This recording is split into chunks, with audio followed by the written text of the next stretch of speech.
PCOD जर म्हणायला गेलं तर पीसीओडी म्हणजे पॉलिसिस्टिक ओव्हॅरियन डिसीज. अच्छा. ह्याच्यामध्ये ओव्हरीज आपल्या ज्या असतात म्हणजे स्त्री बीज ज्या बीज ओव्हरीज. ह्याच्यामध्ये तयार होतं ते अंडाशय.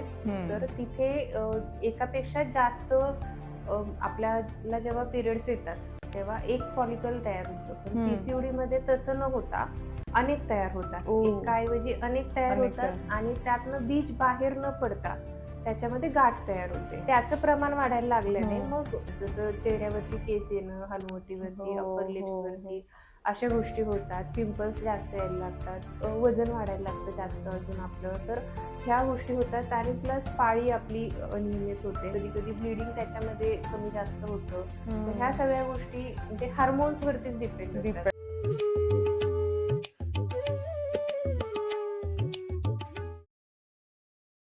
हाय, हॅलो, नमस्कार. मी शुभाली जोशी. पुन्हा एकदा तुम्हा सगळ्यांचं स्वागत करते आपल्या लाडक्या चॅनलमध्ये, ज्याचं नाव आहे डॉक्टर बोलतोय.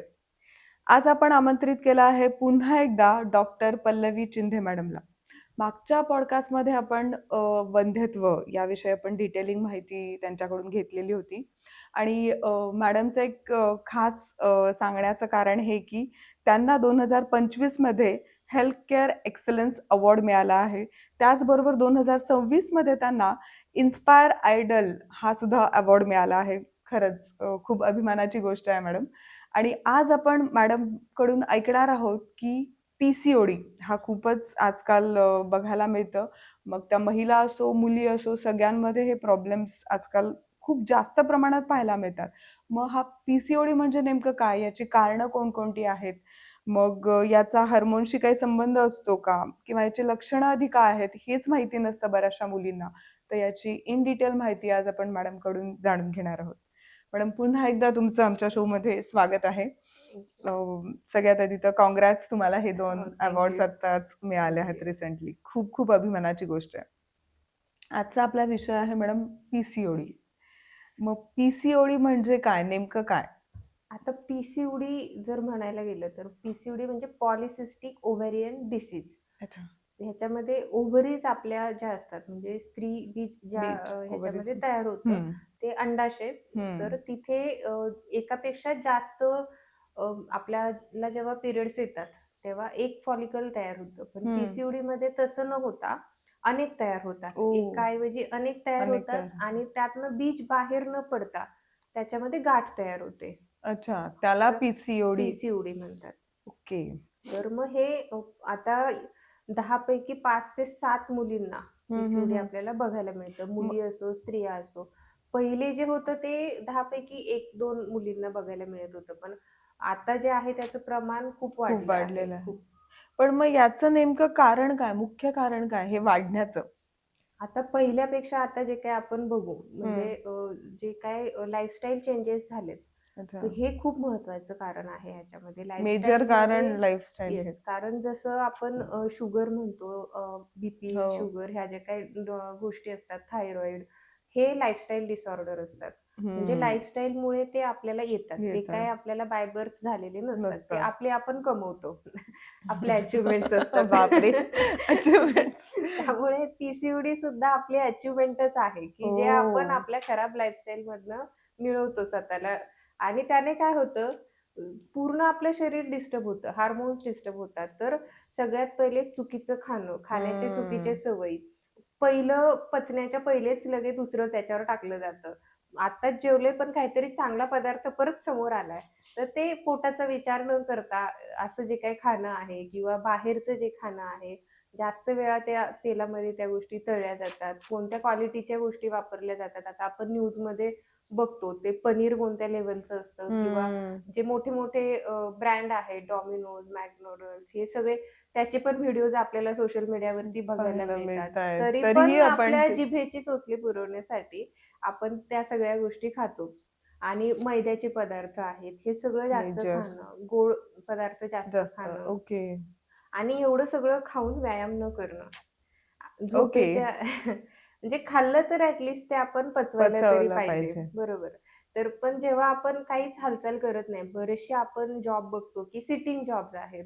स्क्रीन समोर आजकाल खूप वेळ जास्त. बसायला लागतं. तर हा जो एक्स्ट्राचा स्क्रीन टाइम आहे हा आपल्या ब्रेनवरती, सिस्टीमवरती म्हणजे एक ताण त्याचा निर्माण होतो होतच प्रत्येक असतं. बॉडीच्या सेलवरती. आणि मग हा जो स्ट्रेस आहे, तणाव जो काय आहे, तो आपले हार्मोन्स बापरे! आणि बिघडवण्यासाठी ह्याच्यामुळे पीसीओडी होऊ कारण शकते होतं. हे ह्यामुळे माहितीच नाहीये. येस. आणि अगदी सर्रास मुली बोलतात, "अगं मला पीसीओडीचा प्रॉब्लेम सर्रास आहे." हो म्हणजे ना. अ, पण जसं ते आता काही-काही पेशंट नॉर्मल बीपीची गोळी सुरू आहे, हो, नॉर्मल हो. इन्सुलिन सुरू आहे. तसं आता एक पीसीओडी मला खूप, नॉर्मल पीसीओडी आहे. खूप. म्हणजे आणि ह्याला नॉर्मल कसं म्हणू काय म्हणता शकतो पुढे आपण जाऊन याचे असं. परिणाम काय होणार आहेत मुलींना माहितीच नसतात. माहितीच नसतात खूप. आणि ते एक वय असतं एन्जॉयमेंटचं वगैरे, हं. मग पार्टीज, उशिरापर्यंत जागणं, ह्या सगळ्या गोष्टी पण मग होतात. मला एक विचारायचं आहे, ह्या मुलींमध्ये जास्त प्रॉब्लेम्स पण त्यांचे हार्मोन्स पण चेंज होतात आता. येस. तर मग त्याचा काही परिणाम हार्मोन्स चेंजिंगचा होतो का पीसीओडीमध्ये? येस. हार्मोन्स चेंज होतात म्हणजे आपल्यामध्ये इस्ट्रोजन, प्रोजेस्टेरॉन जे नॉर्मल हार्मोन्स स्त्रियांमध्ये असतात. हं. तर त्याऐवजी मुलींमध्ये अँड्रोजन जे मेल हार्मोन असतं ते वाढायला अच्छा. लागतं. म्हणजे अँड्रोजन पण आपल्यात असतं, पण ते कमी पण कमी प्रमाणात असतं. स्त्रियांमध्ये थोडं कमी होत कमी राहतं असतं. पुढे. पण त्याचं प्रमाण वाढायला लागल्याने हं. मग सगळे चेंजेस व्हायला लागतात. जसं चेहऱ्यावरती केस येणं, हो, हनुवटीवरती, अपर हो, हो. लिप्सवरती अशा गोष्टी होतात. पिंपल्स जास्त यायला लागतात. हं, तर हं, हे हं. सगळे वजन वाढायला लागतं जास्त अजून आपलं. तर ह्या गोष्टी होतात आणि प्लस पाळी आपली अनियमित होते. पाळी अनियमित होते, कधी-कधी ब्लीडिंग त्याच्यामध्ये कमी जास्त होतं. मग ह्या हं. सगळ्या गोष्टी म्हणजे हार्मोन्सवरतीच डिपेंड असतात. डिपेंड्स आहे. हार्मोन म्हणजे आपण कंट्रोल सिस्टमच आपली ती असते. पण मग त्यामुळे आपल्याला पीसीओडी आहे याची सामान्य लक्षणं काय? कसं ओळखायचं? सगळ्यात एक पहिले पीसीओडीमध्ये आपली पाळी इरेग्युलर झालेली असते. अच्छा. आणि असं झालेलं असताना सोबतच जर आपल्याला पिंपल्स येत असतील जास्त किंवा हेअर ग्रोथ होत असेल, ओह! वजन वाढत असेल, केस जास्त गळत असतील, अशा ह्या जर गोष्टी आपल्याला दिसायला लागल्या, तर आपण वेळ न घालवता जवळच्या चांगल्या डॉक्टरांकडे जाणं आणि आपलं एनालिसिस करून घेणं. जसं रिपोर्ट्स वगैरे डॉक्टर सांगतायत तसं करून ते चेक करणं चेक फार करणं. महत्वाचं आहे. तुम्ही म्हटलं डॉक्टरांकडे, पण आयुर्वेद आपल्याला पीसीओडी कसा समजावतो? आयुर्वेदामध्ये जे आहे पीसीओडीसाठी कफ आणि वात ह्या 2 गोष्टी ज्या आयुर्वेदाच्या असतात, त्याच्यामध्ये इम्बॅलन्स झाल्यामुळे ज्या गाठी बनणं किंवा अवरोध म्हणजे एक ऑब्स्ट्रक्शन तयार होणं हं. चॅनल्समध्ये आपल्या, तर हे होतं. तर होतं. जेव्हा आपण आपलं डायजेशन सगळ्यात पहिले आयुर्वेदामध्ये आपण क्युअर करत असतो. हं, कारण हं, हं. अग्निमांद्य असेल तर शरीरामध्ये टॉक्सिन्स जास्त साचतात आणि गोष्टी साचायला लागल्या की ऑब्स्ट्रक्शन बनायला लागतं. तर त्यामुळे कफ, वात ह्याचा जो काही इम्बॅलन्स इम्बॅलन्स झालेला आहे असतो ते शरीरात, तो आयुर्वेदामध्ये. क्युअर करण्यासाठी आयुर्वेद आहे. आपल्याला पण मग हेल्प करतो. आयुर्वेदात काय निदान काय आहेत पीसीओडी कमी करण्यासाठी? पीसीओडी कमी करण्यासाठी सगळ्यात पहिले म्हणजे आयुर्वेदामध्ये आपल्याला एक प्रॉपर दिनचर्या सांगितलेली आहे. तर दिनचर्या म्हणजे काय आपली लाईफस्टाईल. हं. तर ती लाईफस्टाईल आपली व्यवस्थित करणं फार महत्वाचं आहे. तर आता जर आपण बघू म्हणजे कॉलेज गोईंग असतील किंवा जॉब करणाऱ्या लेडीज असतील, सगळ्यांमध्ये आपल्याला बघायला मिळतं की जागरण भरपूर होतं त्यांचं किंवा उशिरा उठणं, व्यायाम करायला पण वेळच मग नाही, ही मला एक सगळी विचारायचं गोष्टी. की तुमच्याकडे एखादी पेशंट हं, मुलगी आली, हं, तर तुम्ही तिची दिनचर्या तिने सांगितलं की नाही मला आय-टी सेक्टरमध्ये हं, रात्री हे, हं, हं. तर मग याच्यावर तुम्ही सोल्युशन प्रत्येक गोष्टीचं येस, येस, आहे येस. आपल्याकडे आता आयुर्वेदात?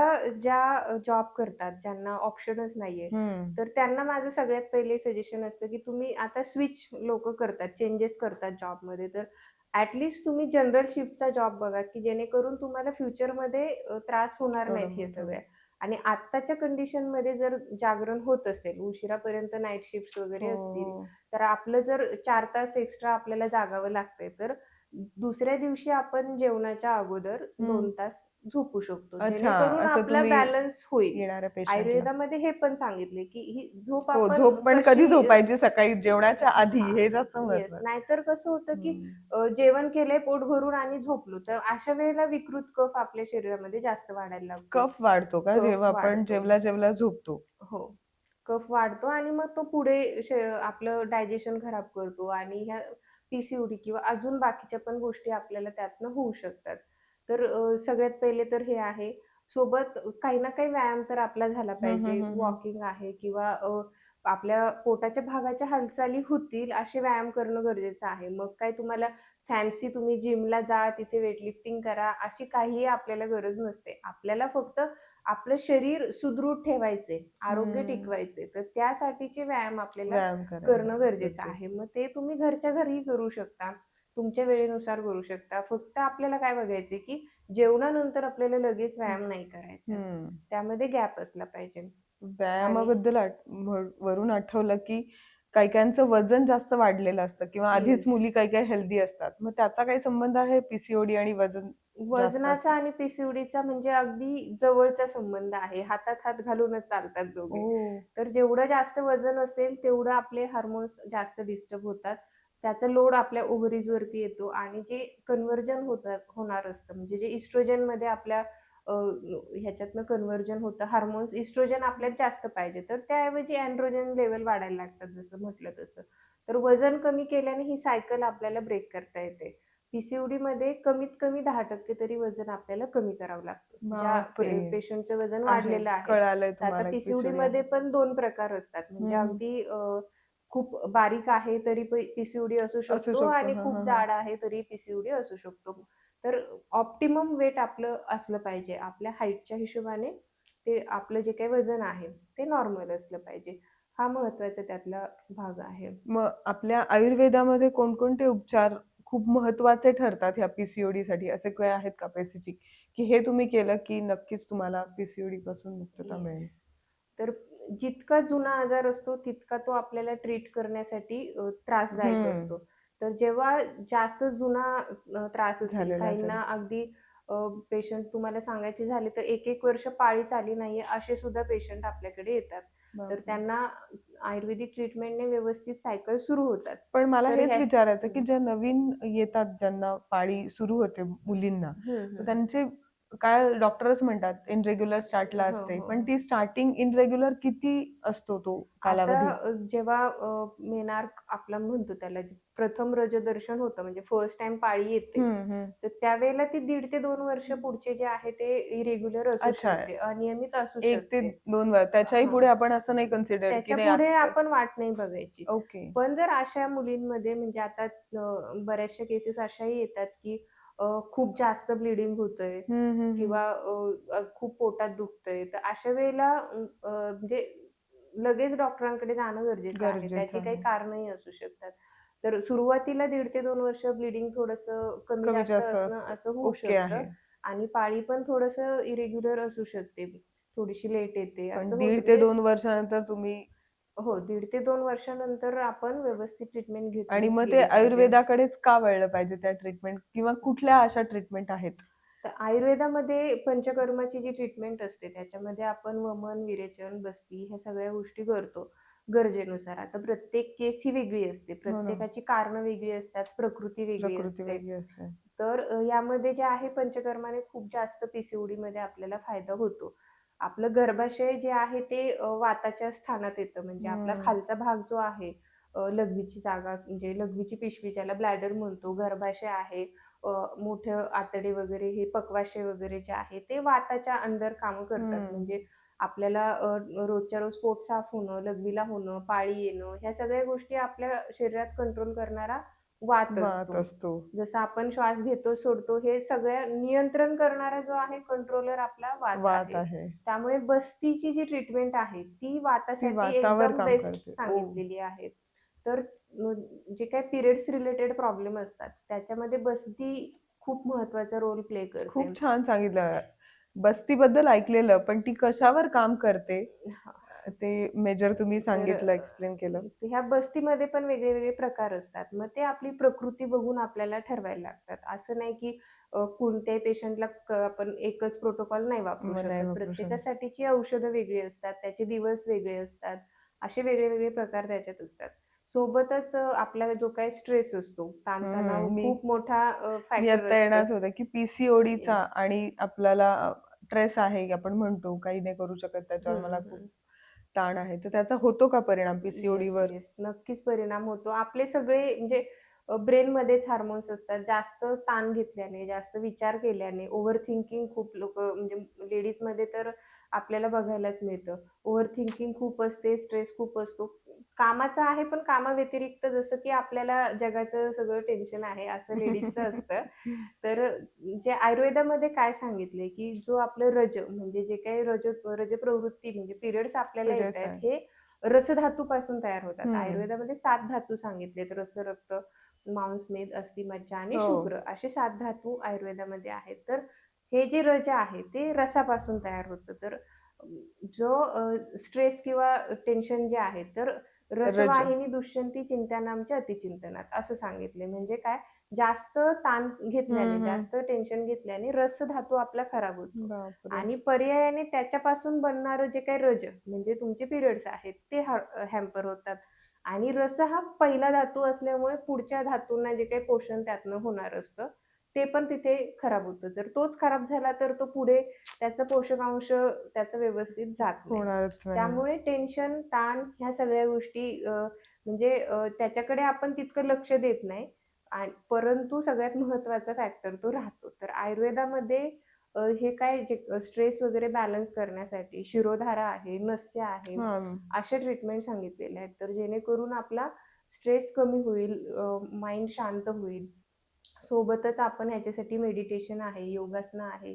ह्या गोष्टी जर केल्या तर स्ट्रेस बॅलन्स होण्यासाठी खूप मदत होते. तुमच्याकडे पेशंट आला तर तुम्ही त्या योगा जे आहेत तेही तुम्ही त्यांना येस, त्यांना आपण ऍडवाइस करतो. ऍडवाइस करता. आणि मस्त. बऱ्याचशा केसेसमध्ये आपल्याला 2-3 शिरोधाऱ्याच्या आपण सेटिंग केल्या, तर पेशंट म्हणतात, "मॅडम एवढं म्हणजे शांत आम्हाला कधी वाटलंच नव्हतं." ओ, आणि बऱ्यापैकी सायकल रेग्युलर होऊन जाते. खरंच आहे. स्ट्रेस कमी करण्यासाठी आयुर्वेदाची मदत घेणे खूप गरजेचं येस, आहे. येस. गोळ्या घेऊन काही साध्य होणार नाही. साध्य होणार तात्पुरता नाही. आराम नुसता. कारण त्याचं कारण आपल्या मनातून, आपल्या डोक्यातून म्हणजे हम्म. कंटिन्यू तुम्ही त्या एका चक्रामध्ये गुरफटलेले राहता.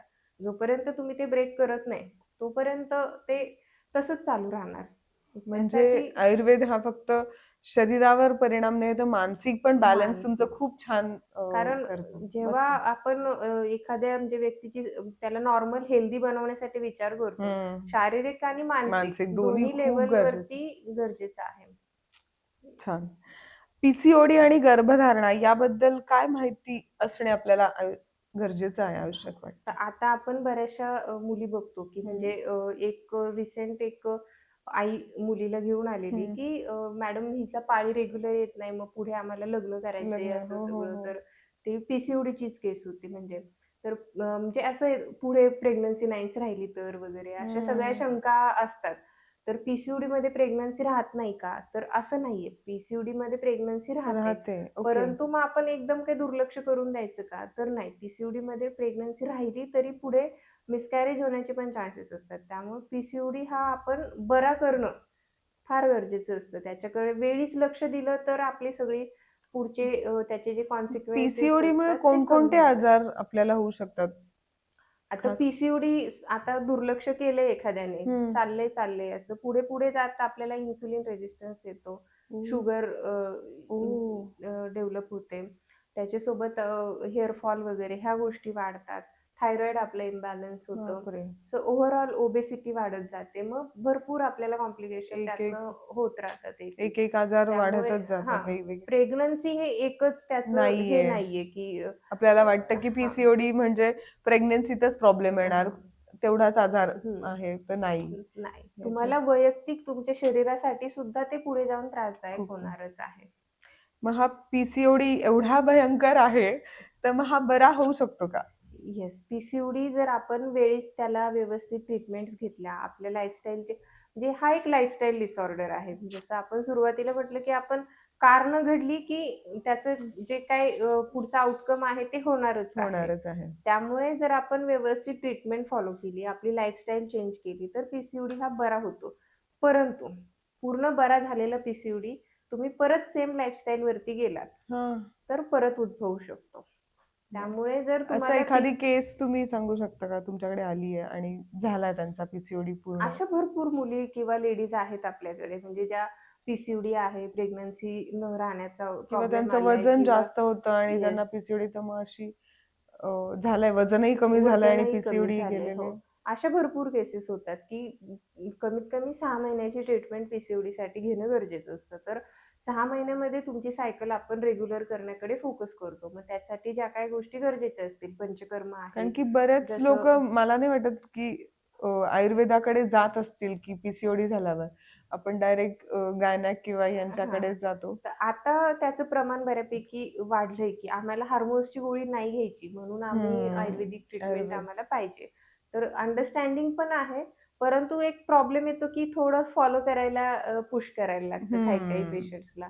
पण जे खूप सिन्सिअर आहेत, त्यांना आम्ही 6 महिने सांगतो, पण 3 ते 4 महिन्यामध्ये पण रिझल्ट त्यांचे येतो. सायकल एकदम रेग्युलर होतात. रिसेंटच्या 2 केसेस अशा होत्या, की वर्षभर पाळीच आलेली नाहीये. हं. कंप्लीट 1 वर्ष अमेनोरिया म्हणजे अरे बापरे! एकदाही स्पॉटिंग सुद्धा झालं नाहीये. पण मग त्यांची परत परत रेग्युलर त्यांची झाली? रेग्युलर सायकल सुरू झाली वाह! त्यांना आयुर्वेदाने. मिरॅकलच असेल हे, की वर्षभर नाही. येस. म्हणजे मग ते आणि फॉलो करण्यावरती पण आहे. म्हणजे काही-काही पेशंट की मुली खूप सिन्सिअर असतात. हम्म. काही-काही जरा थोडंसं मग त्यांना वेळ लागतो. त्यामुळे पीसीओडी जर तुम्हाला कंट्रोल करायचं असेल, बरा करायचा असेल, तर लाईफस्टाईल चेंजेस फार महत्त्वाचे आहेत. म्हणजे त्याच्यामध्ये तुम्ही स्ट्रेसवरती, माइंडवरती पण फोकस करणं गरजेचं आहे. कारण अल्टिमेटली सगळे हार्मोन्स आपले तिथनं चेंज होतात. जेव्हा स्ट्रेस जास्त असतो, तेव्हा कॉर्टिसॉल लेव्हल्स वाढतात हम्म. आणि मग त्याचा सगळा परिणाम इकडे होतो. वजन वाढतं, हार्मोनल इम्बॅलन्स, खरंच आहे. पाळी हो. अनियमित होते. अशा सगळ्या गोष्टी आपल्याला व्हायला लागतात. मस्त. तुम्ही छान सांगितलं, की दोन्ही आयुर्वेदात बॅलन्स केलं जातं म्हणजे. येस. आता पीसीओडी आणि पीसीओएस हे काही याच्यात फरक काय येस. आहे? आता पीसीओडी हा पहिला टप्पा झाला. हं. जर त्याच्यामध्ये जर पुढे चालून कॉम्प्लिकेशन झाल्या, तर हं. पीसीओएस हा सिंड्रोम असतो. Polycystic ovarian syndrome. सिंड्रोम जेव्हा आपण म्हणतो, तेव्हा तो एक ग्रुप ऑफ डिसीजेस तयार होतो. ओह! पीसीओडी हा सिंगल असतो. सिंगल असतो. बापरे! हे सिंड्रोममध्ये मग आपल्याला इन्सुलिन रेझिस्टन्स डेव्हलप झालेला असतो. आपल्या ओबेसिटी वाढलेली असते. मग वाह! हळू आपल्याला सगळ्या एक एक गोष्टी आजार सुरू एक-एक. होतात त्याच्यामध्ये. तर आता बऱ्याचशा मुली असतात, की जे मानेचा भाग काळा व्हायला लागतो हं, किंवा हं, हं, अंडर हं. आर्म्समध्ये ब्लॅकिशनेस यायला लागतो. तर ते ह्या सुद्धा कशात? इन्सुलिन रेझिस्टन्स वाढल्याची ही लक्षणं असतात. फेसवरती खूप जास्त ॲक्ने यायला लागतात. तर मग अशा वेळेला मुली काय आहेत, त्या रूट कॉजवर ट्रीटमेंट न करता डर्मॅटॉलॉजिस्टकडे जाऊन ते कमी हम्म. करण्याचा प्रयत्न करतात. पण ओके. ते म्हणजे जर तुम्ही कॉज त्याचा ट्रीट केला नाही, तर ते परत परत परत होणारच आहे. होणारच आहे. आणि अल्टिमेटली जेव्हा हे सगळं एवढा इम्बॅलन्स तुमच्या शरीरामध्ये असतो, तेव्हा पुढे चालून नक्की तुम्हाला त्याचे भरपूर कॉम्प्लिकेशन सफर करायला लागतात. कॉन्फिडन्स कमी होतो, अँक्झायटी खरंच आहे. राहते. हो. आणि पिरियड्सचं काही म्हणजे हे फ्रिक्वेन्सी त्याची आपण सांगूच सांगू शकत शकत नाही ना. नाही. त्यामुळे 1.5 महिना नाही आले, 2 महिना नाही आले, काही-काहींना 3-4 महिने येत नाहीत, असं सगळं होतं. त्यामुळे नॉर्मल जी सायकल असते, ती आपली 21 ते 35 35 दिवसांच्या मध्ये जर व्हॅरी होत झालीच पाहिजे. असेल, तर एक वेळेस ठीक आहे. पण अगदी 1.5 त्याच्या महिना, 2 महिने असं जर होत डिले झालं असेल, तर तर मग त्याच्याकडे लक्ष देऊन व्यवस्थित सगळ्या गोष्टी केल्या पाहिजेत. आता आपण रॅपिड फायर क्वेश्चन बघूयात मॅम. पीसीओडी मध्ये पाळी किती दिवसांनी यायला पाहिजे आता? येस. जसं आपण म्हटलं, की 21 ते 35 दिवसांची सायकल नॉर्मल असते. हम्म, हम्म, हम्म. ह्याच्या व्यतिरिक्त जर डिले होत असेल, तर तर मग मग म्हणजे तो कितीही होऊ शकतो पीसीओडी मग. आपल्याला आहे पीसीओडी असं हो. समजावं आपण. पीसीओडी पूर्णपणे बंद होऊ शकतो का किंवा बरा होऊ शकतो का? बरा होऊ शकतो. व्यवस्थित ट्रीटमेंट आणि लाईफस्टाईल या दोन्ही गोष्टी महत्त्वाच्या आहेत. वजन कमी केल्याने पीसीओडी सुधारू शकतो का? येस, नक्कीच. वजन आणि पीसीओडी हातात हात घालून चालणारे मित्र आहेत. त्यामुळे वजनाचा खूप जास्त रोल याच्यात आहे. पीसीओडी मध्ये गोड पदार्थ टाळावेत का? येस, गोड पदार्थ नक्कीच त्याचा परिणाम टाळावेत. होतो. येस. कारण पीसीओडीमध्ये इन्सुलिन रेझिस्टन्स वाढायला लागतो. मग त्यामुळे आपल्याला गोड पदार्थ खाण्याची जी क्रेव्हिंग्ज आहेत त्या वाढतात आणि परिणामी मग वजन वाढणं, ह्या सगळ्या गोष्टी, बॉडीमध्ये शुगर लेव्हल्स वाढणं, अशा गोष्टी होतात. त्यामुळे गोड खाणं टाळलं पाहिजे. खूप छान मॅडम. आज तुम्ही इथे आलात आणि पीसीओडी बद्दल तर डिटेलिंग कळालंच, पण पीसीओएस म्हणजे काय आणि तो किती गंभीर असू शकतो, पीसीओडी जर तुम्ही कंट्रोल नाही केला तर हे पुढे होऊ शकतं, याचे आज डिटेलिंग कळाले. खूप खूप धन्यवाद मॅम, तुम्ही इथे धन्यवाद. आल्याबद्दल.